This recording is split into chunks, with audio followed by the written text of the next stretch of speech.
जय श्री कृष्णा। मकर राशि वाले सुने उनके लिए क्या क्या जरूरी चीजें हैं।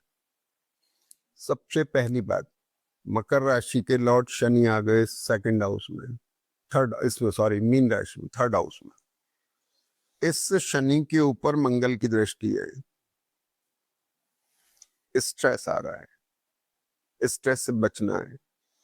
और स्ट्रेस तीसरे स्थान में शनि आने से आपके प्रयासों में भी स्ट्रेस की वजह से कमी आ सकती है, हिम्मत रखनी है।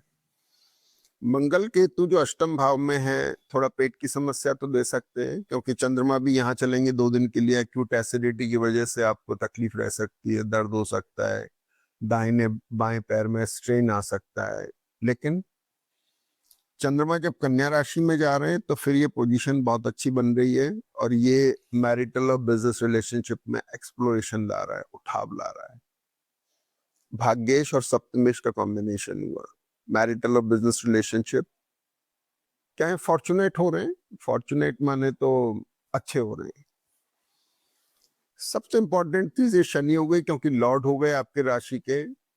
और फिर राहु सेकंड हाउस में हुए केतु के साथ। राहु केतु उच्च नवांश में बेटर है, तो ये स्ट्रेंथ बढ़ा रहे हैं फोर्थ लॉर्ड मंगल और 11th लॉर्ड की। एसेट को लेकर के कुछ रिशफल हो सकता है, चेंजेस आ सकते हैं, ट्रेवल हो सकती है। सबसे बड़ी चीज शनि के मैंने आपको बताई, जो सबसे ज्यादा इंपॉर्टेंट देने की बात है। राहु केतु यहाँ बैठे हुए हैं। तीसरे स्थान चतुर्थ भाव का लॉर्ड जो है मंगल यहाँ आ गया, और केतु की दृष्टि इस पर हो गई। 1 महीने में तो अच्छा है। फिफ्थ हाउस में शुक्र है, सोच विचार अच्छी है, कोई ऐसी दिक्कत वाली बात नहीं है। लेकिन शनि की वजह से थोड़ा हल्का स्ट्रेस है।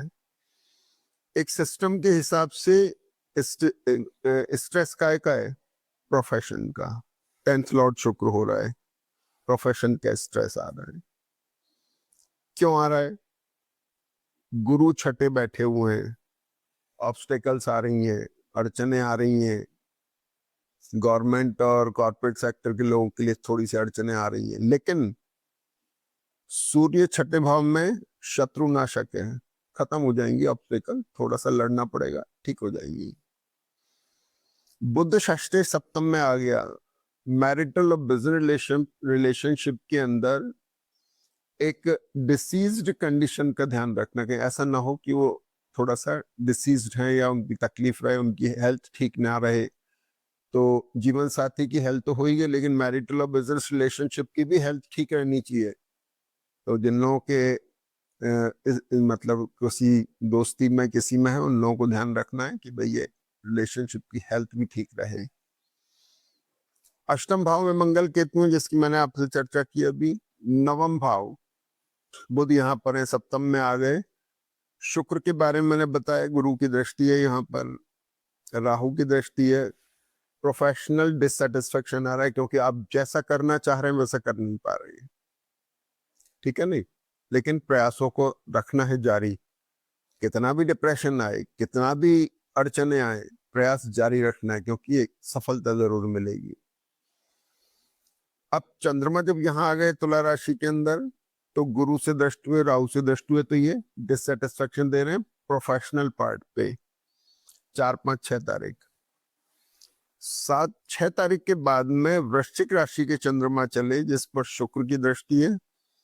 यहाँ चंद्रमा और शुक्र की दृष्टि अच्छी है, दूरंदेशी बता रही है, दूरदर्शिता बता रही है। आप सोच विचार के अच्छा निर्णय ले रहे हैं। लाइफ पार्टनर को लेकर के भी एक अच्छा ट्यूनिंग बन रही है, और मैरिटल और बिजनेस रिलेशनशिप को लेकर भी कुछ ट्यूनिंग बन रही है। दूसरी तरफ क्या है कि मंगल केतु से हल्का सा एक स्ट्रेस है, लेकिन अपने को एडमेंट नहीं होना है। मंगल कर्क नवांश में है, केतु के साथ में केतु उच्च नवांश में है। तो वृश्चिक राशि के चंद्रमा में भी पोजीशन अच्छी बन रही है, तो इसमें कोई परेशान होने की बात नहीं है। अब वृश्चिक राशि का चंद्रमा 2.5 दिन रहता है, तो 1 दिन स्ट्रेस में आ सकता है, बाकी 1.5 दिन फायदा दे सकता है। कुल मिलाकर के मकर राशि की जन्मपत्री थोड़ा प्रेशर में तो है, लेकिन आपको एक्टिव रहने का प्रयास करना है। आपको ढीले नहीं पड़ना, प्रयास जारी रखेंगे तो अपन सफलता निश्चित पा जाएंगे।